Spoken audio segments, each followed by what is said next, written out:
Hey there, Rational Theist here.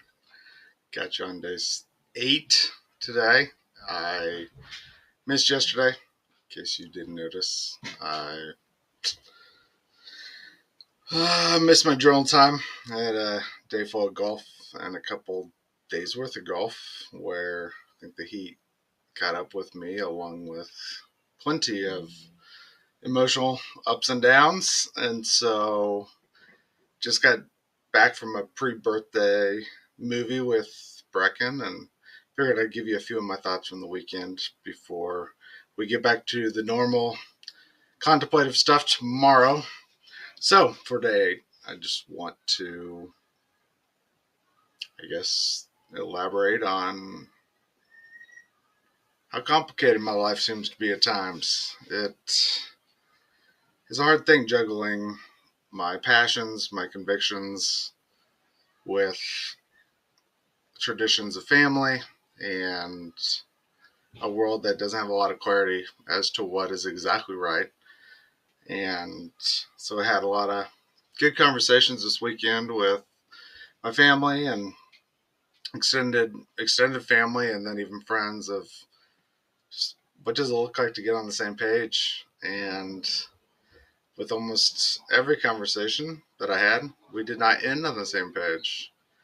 And that's not easy for me because I'm often burdened with just the desire to have peace and find love and understanding. And as I get older, I I think I'm learning to get better, but doesn't mean I don't stop trying to be able to articulate myself and be contemplative in the midst of the conversation that I'm having, being personal and purposeful in the midst of where I've gotten in my journey and why I believe what I believe.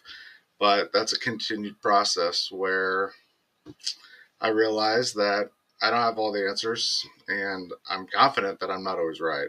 But I'm going to continue to strive and facilitate good conversations that move me forward, that moves me in the relationships that I have with family forward, and do my best to continue to try to make an impact on this family that is two rambunctious boys and a wife, and then with my parents and brothers. And I love them so much and want to continue to try to learn from them and step into tough conversations that aren't easy, but it's all in the name of love and understanding. And want to encourage everybody else to do that as well. And tonight, for that movie or pre birthday movie, I went and saw If, and kind of reinforces some of that.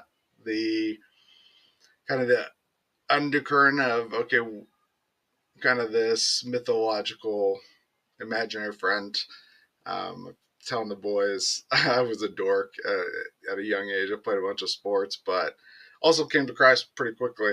And the Holy Spirit for me was that little imaginary friend, as corny as that sounds, that I would talk to him for that's who he was to me. And I'd journal and I'd write notes and color things and try to have this back and forth conversation. And it worked.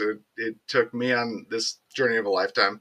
But each of my boys have been different with that, playing with different characters, having Brecken on the way home is like, oh, Maddox definitely had one. There was many times where I heard him talking to people in the room and just having fun with him. And so the movie definitely depicts a very sweet image of what those times of introspection and curiosity and freedom and creativity can look like. And I want to be better. I mean, if you see my room here, there's a lot of diversity and uniqueness with what my creativity looks like, but it's definitely an inspirational little story that can bring a lot of tones of the Holy Spirit and how he's continuing to walk with every single one of us in the midst of hard times with um, cancer. With part of the storyline is a girl with her parents being sick, and what's going through their minds. And